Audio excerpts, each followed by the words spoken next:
아멘. 우리 함께 은혜 받으실 말씀을 살펴보도록 하겠습니다. 지난 시간에 이어서 동일한 본문 말씀입니다. 앞으로 두 번 더, 오늘 포함해서 세 번 더 같은 본문으로 은혜를 나누도록 하겠습니다. 마태복음 13장 1절부터 9절 말씀입니다. 마태복음 13장 1절부터 9절 말씀 함께 찾으셨다면 마태복음 13장 1절부터 9절 큰 소리로 합독해 올리도록 하겠습니다.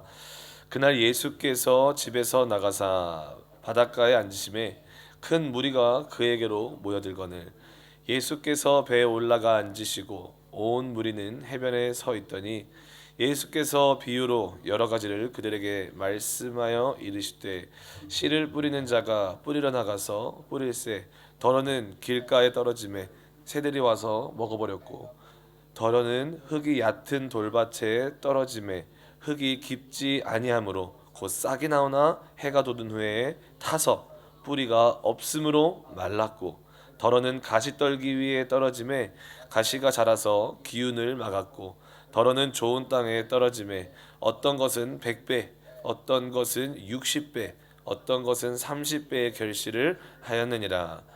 귀 있는 자는 들으라 하시니라. 아멘. 오늘은 계속해서 씨 뿌리는 비유 두 번째 시간으로서 돌밭에 뿌린 씨앗이라는 제목으로 은혜를 나누도록 하겠습니다. 지난 시간에 저희가 살펴본 씨앗은 길가에 뿌려진 씨앗, 길가와 같은 마음이었습니다. 마음에 말씀이 뿌려졌지만 내 안에 어찌된 영문인지 너무나도 가득히 내 마음에 차여져 있는 욕심과 또는 욕망과 불신과 의심과 어떠한 상처들로 인해서 하나님 나라 말씀의 씨앗이 선포되었지만 전혀 우리들의 마음에 새겨지지 않는 밭이 전혀 받아들여지지 않는 밭이 길가밭이라고 우리가 함께 나누었습니다. 그리고 그렇게 심겨지지 않는 그 하나님의 말씀은 결국 사단이 낚아채 가버릴 수밖에 없는 그런 위험에 노출되어 버리고 만다라고 말씀을 드렸습니다. 이어서 오늘 함께 나눌 밭은 돌밭에 뿌린 씨앗입니다. 우리가 신앙생활하면서 그런 적이 있으실 것입니다. 말씀을 들을 때 그 말씀이 정말로 꿀보다 닿았던 적이 있으실 것입니다. 정말 너무 내 상황과 환경에 적합한 말씀이고 더러는 내 상한 심령을 위로하기도 하시며 마치 살아있는 하나님이 직접 내 옆에서 속삭이시듯이 용기를 주시듯이 그 말씀을 통해서 내 심령이 소성케 되고 하나님의 음성이 들려졌던 그런 경험이 있으셨을 것입니다. 그 말씀에 우리는 힘을 얻고 또 그 말씀 때문에 우리가 기쁨에 충만하여져서 정말 담대하게 그 말씀에 힘입어 세상 가운데 나아갔지만 언제 그랬냐는 듯이 그 세상의 장벽 앞에 현실의 장벽 앞에 나는 여전히 두려워하고 있는 모습을 또한 발견하셨었을 것입니다. 그리고 믿음의 진보를 말씀을 통해서 이뤄내기보다는 세상 앞에 여전히 무너져 버리고 기쁨으로 받았던 그 말씀을 어느샌가 나도 모르게 그 두려움 앞에 포기하고 옆으로 치우고 있는 우리들의 모습을 발견할 때가 많으셨을 것입니다. 그때 저도 그런 참 경험이 많았었는데 그때 저는 스스로에게 질문하게 되더라고요. 뭐가 문제일까? 나는 도대체 뭐가 문제일까? 나는 이거밖에 안 되는 신앙인인가? 이게 나의 한계인가? 이런 어떤 생각을 많이 또 이런 질문들을 여러분들도 마찬가지고 저도 우리 모두가 스스로에게는 한 번쯤은 우리 신앙생활 가운데 던져보셨을 것입니다. 이러한 신앙의 모습, 이러한 우리들의 마음의 자세를 설명하는 것이 사실 오늘 본문의 돌밭에 뿌린 씨앗의 내용입니다. 오늘 돌밭에 뿌린 씨앗 비유를 살펴봄을 통해서 언제 우리의 마음은 돌밭과 같은 마음이 되는지 또 그 마음의 상태는 어떤 특징을 가지고 있는지 살펴봄을 통해서 오늘이 하루에 주님께서 우리 귀한 하루를 허락하셨는데 우리 마음을 돌아보고 돌밭 같은 마음으로 살아가는 것이 아니라 정말 좋은 밭으로 하나님의 말씀을 끝까지 의지하며 살아갈 수 있는 하루가 되기를 원합니다. 시작하기 전에 우리 옆에 계신 분들을 바라보시면서 인사할까요? 아름다우십니다.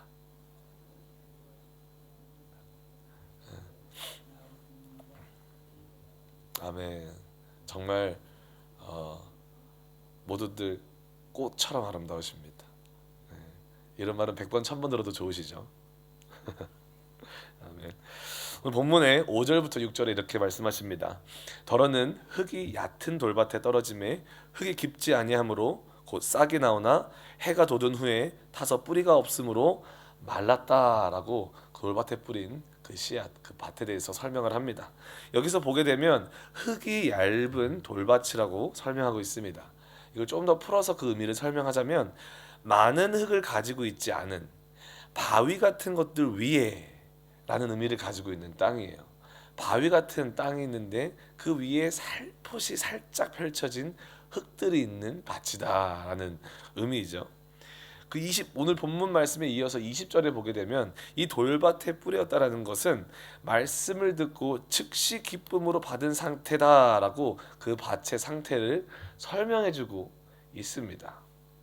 그리고 길가밭의 특징은 우리가 지난 시간에 나눴던 길가밭의 특징은 말씀 자체가 받아들여지지 않는 맛이었지만 오늘 돌밭의 특징은 말씀을 기쁨으로 받는다라는 특징이 있습니다.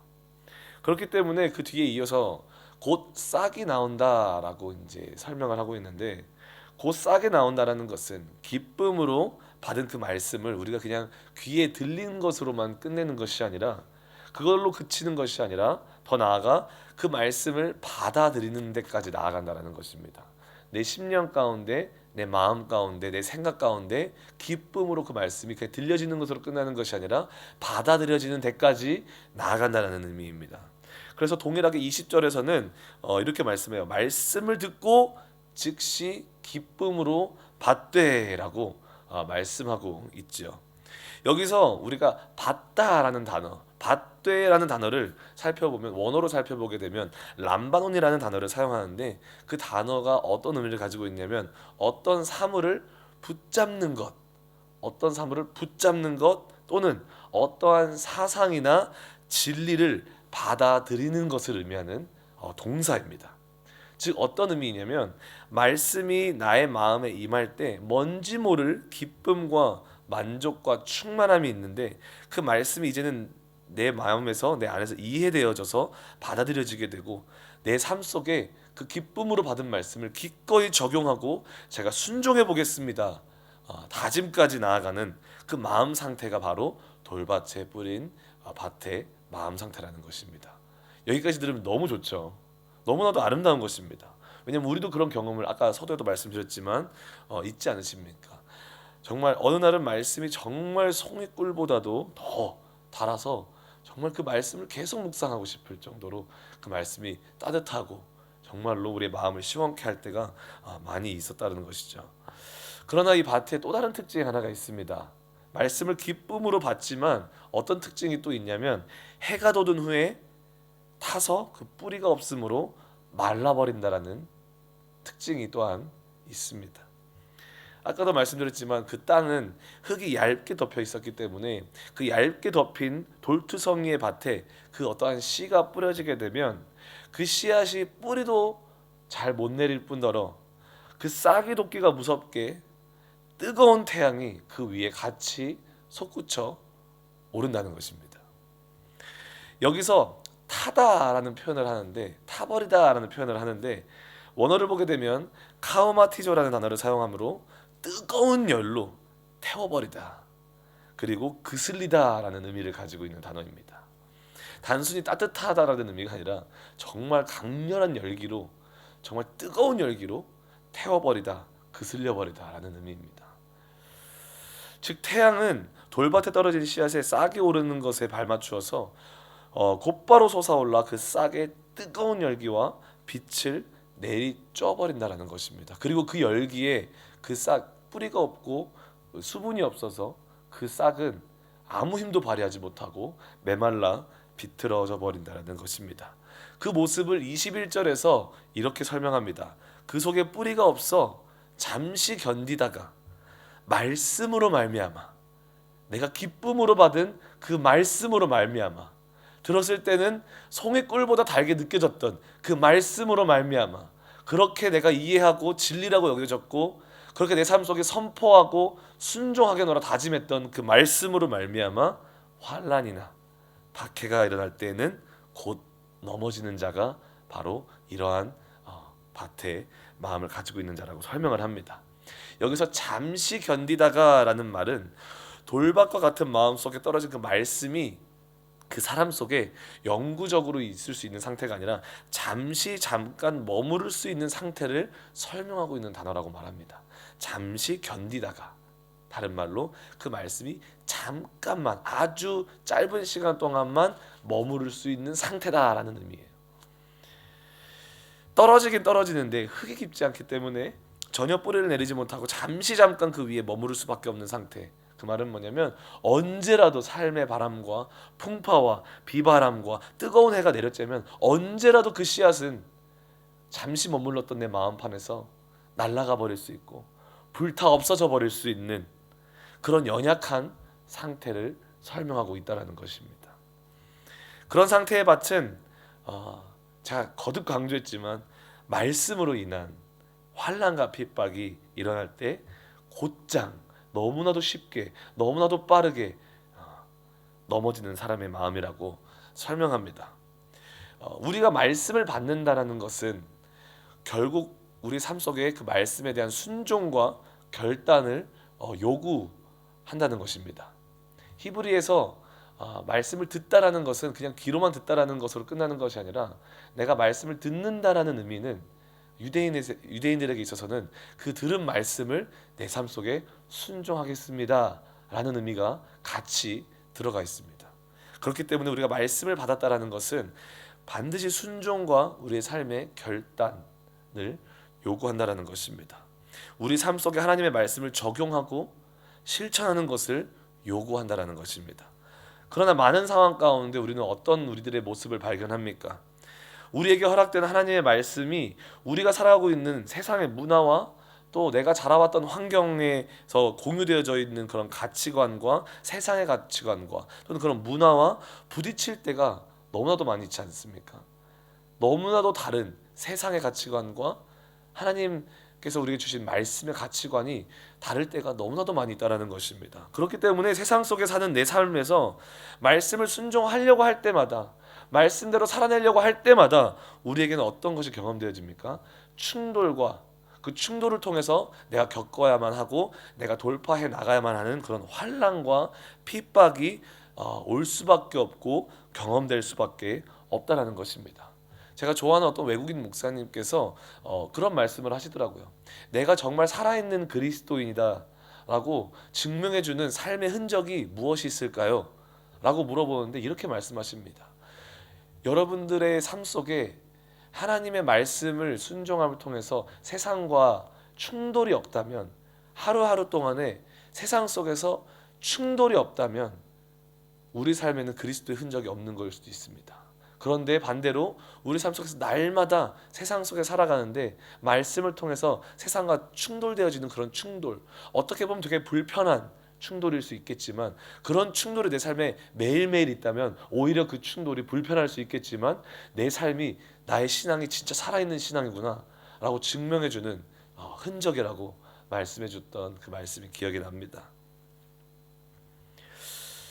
그리고 그런 충돌 앞에서 말씀의 뿌리가 깊지 않는 사람은 나의 삶의 현실 앞에 곧 넘어질 수밖에 없다라는 것이 바로 돌밭에 뿌린 씨앗과 같은 사람이라고 말씀합니다. 하나의 문장을 더 보고 싶은데 넘어진다, 여기서 곧 넘어진다라고 말씀을 하시죠.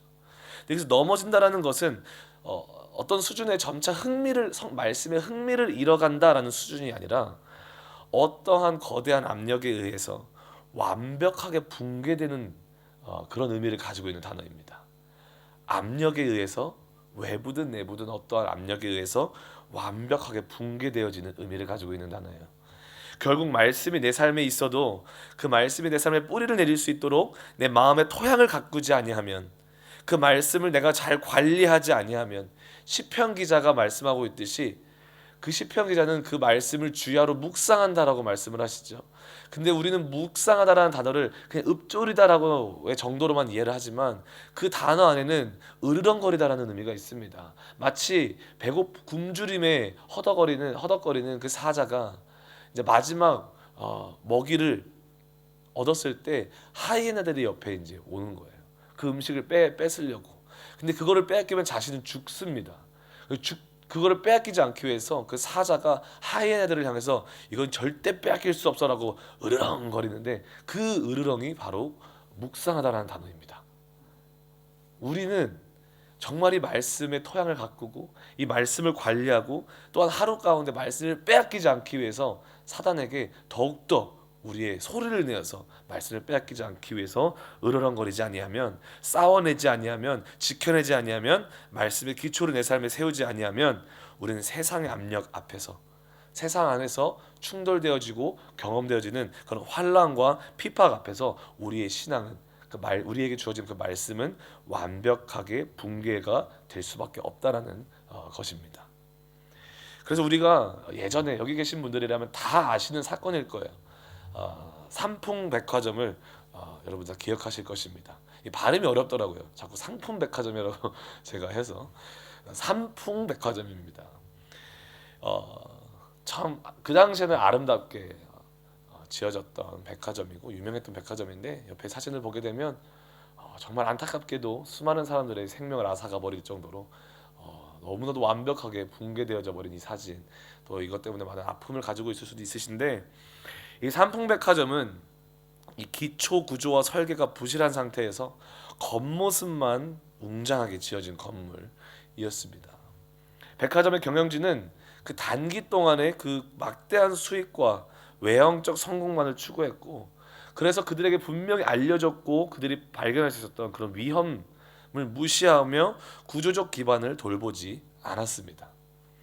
그 가운데 건물이 붕괴되기 전에 균열이 생기고 경고음이 있었지만 그 모든 것을 무시하였고 결국 어떻게 되었습니까? 완벽한 붕괴를 경험하였고 그 가운데 수많은 사람들의 목숨을 앗아간 사건, 너무 마음 아픈 사건임을 우리가 기억해 봅니다. 이것을 통해서 우리 신앙도 마찬가지라는 것을 알 수 있습니다. 돌밭에 뿌려진 씨앗, 그 신앙이라는 것은 결국 삼풍백화점처럼 겉보기에는 신앙이 있는 것 같습니다. 겉으로 보기에 우리가 서로 볼 때 말씀 시간에 정말 은혜를 받는 것 같습니다. 은혜에 충만하고 성령에 충만한 것 같아 보입니다. 하지만 내면의 말씀의 뿌리가 깊게 내려지지 않는 사람과 동일하다라는 것이죠. 말씀을 기쁨으로 받는 것 같지만 사실상 삶 속에서 그 말씀에 대한 기쁜 묵상과 성찰 또는 그 인내의 과정을 통한 순종의 훈련이 되어지지 않은 사람입니다. 오히려 세상의 환난과 핍박 앞에 교묘하게 타협하고 살아가는 삶일 수도 있겠습니다. 인내로 말씀의 열매를 맺는 훈련을 하지 않는다면 결국에는 아무리 포장하고 타협을 하고 살아도 결국 그 삶에 찾아오는 말씀을 통해서 찾아오는 고난과 환난과 핍박과 시험 앞에서 그 본연의 믿음의 현 주소가 그대로 드러날 수밖에 없다라는 것입니다. 예를 들면 세상이 누군가가 나를 한 대 치면 세상은 우리들에게 어떻게 하라고 가르칩니까? 우리는 다신 나를 무시하지 못하도록 더 센 말로 받아쳐야 되고 2대, 3대 더 때려야 되지 않습니까? 여기 계신 분들은 이 말이 무슨 말인지 모르실 거예요. 항상 말씀 안에서 은혜 충만하시기 때문에 항상 사랑하시고 항상 은혜 충만하셔서 제가 방금 하신 말이 무슨 말인지 전혀 모르실 겁니다. 세상은 그렇게 말합니다. 누군가 나를 치면 2대, 3대 더 강하게 쳐라. 그러나 주님은 우리에게 왼쪽 뺨을 때리거든 오른쪽 뺨을 그 원수에게 돌려대라. 원수를 사랑하라. 원수를 위하여 축복하라라고 말씀하십니다. 이런 말씀이 나에게 주어졌을 때 정말 여러분들의 가정을 힘들게 하고 경멸하고 정말 여러분들을 조롱하는 대상에게 주님이 말씀하신 그 사랑을 베푸는 것이 여러분들이 쉽습니까? 저는 그런 적이 있었습니다. 저희 가정, 저희 부모님을 너무 힘들게 하던 어떤 분들이 계셨어요. 저희 가정을 너무 힘들게 했어요. 너무너무 힘들게 했습니다. 그러다 보니까 그 상대방에게 제 안에 분노가 치밀어 오르기 시작하더라고요. 그 사람 같은 교인이었습니다. 그런데 그 얼굴을 보기도 싫더라고요. 너무 분노가 치밀어 올라서 진짜 조치를 취해야겠다 이런 마음을 가지고 있었는데 어머니를 통해서 그런 말씀을 허락해 주시더라고요. 사랑하라. 원수를 위해서 축복하라. 그러면서 이렇게 도전을 하시더라고요. 지난번에 말씀드렸던 것 같은데 한 달 동안 하루도 빠짐없이 그 사람을 위해서 그 이름 불러가면서 축복기도 해줘봐. 아멘. 이게 아멘 쉬운데 그 순간이 되면 이게 아멘이 노멘이 됩니다. 노멘 싫어요. 못 하겠더라고요. 그런데 순종해 봤습니다.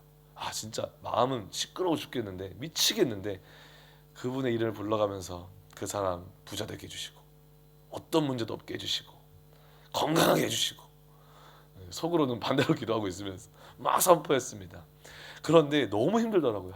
처음 한 15일, 한 2주 동안은 정말로 제 영혼이 피폐해지는 것처럼 너무 억울하고 자존심 상하고 억울하더라고요. 하나 더 있었습니다. 그리고 그 사람을 교회에서 보면은 무조건 째려보지 말고 90도로 인사하라 그러더라고요. 알겠습니다. 90도로 인사하고 막 기도하고. 근데 그때 제가 거기서 졌다면, 제가 그때 그 제 마음속에 부닥쳤던 그 감정에서 졌다면, 저는 아마 지금도 그 어떤 대상을 향해서 미워하는 감정에 지고 살고 있었을 것 같아요. 그 감정에서, 그 죄악에서 자유하지 못하고 거기서 해방되지 못하고 저는 여전히 죄악 가운데 살고 있었을 것 같습니다. 그런데 그 나에게 부닥쳐왔던 말씀, 그 말씀으로 인해서 나한테 왔던 환난과 핍박과 어려움을 순종과 인내로 이겨내보니 그 안에 참된 자유가 있었음을 경험할 수 있게 되었습니다. 순종해보니, 그 말씀을 순종해보니 나를 자유케 하는 게 곧 그 말씀이더라. 그리고 순종해보니, 인내로 순종해보니 할 때마다 그 말씀의 뿌리는 더욱더 깊숙하게 나의 안에 새겨지게 되고, 나중에 똑같은 일이 너무 많이 발생합니다. 더 많은 사람들이 마음을 상하게 합니다. 그런데 그 말씀이 내 안에 뿌리가 깊숙이 박혀 있다 보니 전혀 어렵지가 않은 거예요. 그때도 했는데 더 축복하겠습니다. 제 안에서 어느 순간 뿌리내서 건강하게 열매를 맺고 있는 자유의 열매, 자유함의 열매가 발견되는 것을 볼 수가 있었습니다. 사랑하는 성도 여러분, 우리들의 마음밭이 돌과 같은 맛인지 아닌지는 우리가 말씀을 받고 그 말씀대로 살려고 다짐할 때 찾아오는 환난과 핍박을 대하는 태도에서 알 수 있게 됩니다. 우리 삶에 항상 말씀으로 인한 그런 어떤 도전의 순간들이 우리 모두에게 항상 오늘도 분명히 찾아오실 것입니다. 우리가 그런 도전 앞에 돌박과 같은 신앙인이 되지 않기 위해서는 우리의 삶에 작은 것부터 인내로 말씀에 순종하는 습관이 필요합니다. 나에게 주신 말씀을 잊어버리지 않기 위해서, 사단에게 빼앗기지 않기 위해서 싸워나가야 되는 그런 노력이 필요합니다. 순종이 내 삶에 쌓여갈 때 그만큼 말씀의 뿌리는 우리 삶 가운데 더욱더 깊숙하게 뿌리를 내리게 될 것입니다. 그리고 어떤 풍파와 비바람이 몰아쳐와도 우리는 주님과 함께, 그 말씀과 함께, 그리고 그 말씀을 기억나게 해주시는 성령님의 내조하심과 함께 넉넉하게 세상을 능가해 나갈 수 있는 신앙이 될 줄 믿습니다. 그런 건강한 말씀의 뿌리가 깊이 내려진 신앙인들이 오늘 하루 다 되시기를 주님의 이름으로 사랑하고 축복하고 기도합니다. 우리 같이 기도하겠습니다.